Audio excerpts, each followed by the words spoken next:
When someone has had a significant weight loss and their skin has lost its bounce, people are saying, what happened? There are a lot of things that happened.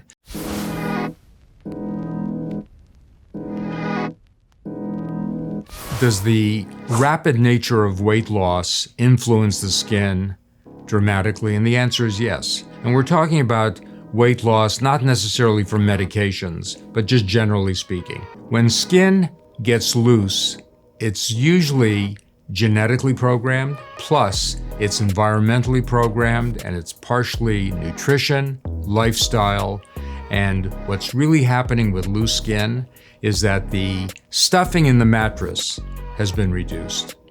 That's really what it is. The skin may thin, that's true, but the subsurface fat layer and the lining tissue has diminished in volume, partly because of age, partly because of genetics, partly because of lifestyle, etc.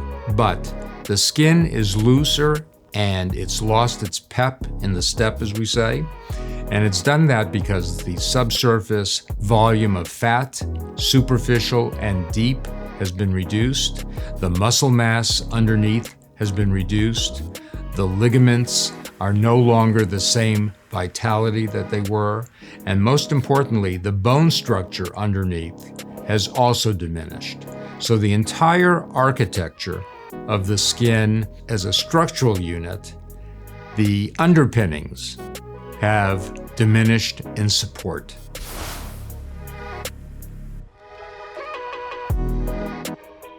The brand name associated with medically induced weight loss was actually good press for the drug, but it's true for all the other drugs in that class, where rapid metabolic changes do lead to visible changes in the complexion in terms of color, texture, bounce, thickness.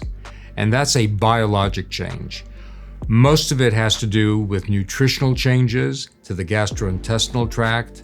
Some of it has to do with neuroendocrine function. There are many aspects of it that are still under investigation, but it's basically where the fat has diminished, the nutrition from the fat has diminished. That's why sometimes people will have quote-unquote fat transfers. They take fat from one part of their body and transfer it under an area where the fat under the skin has been significantly reduced. So for example, in some facelifts, you'll have the cutting and stitching, but you'll also have taking fat from somewhere and shoving it under the skin.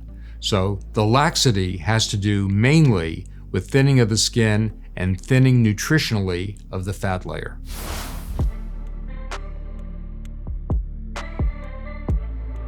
Does the rapid nature of weight loss influence the skin dramatically? And the answer is yes.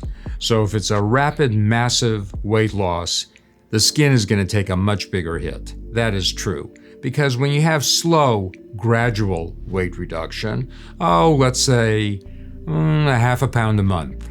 Well, that's slow, gentle. It'll have fewer repercussions on what the skin looks like when you get to your final base weight. And the second part is, if you're trying to lose 5 or 10 pounds, which may be a small percentage of where you started, it'll be kinder to the skin.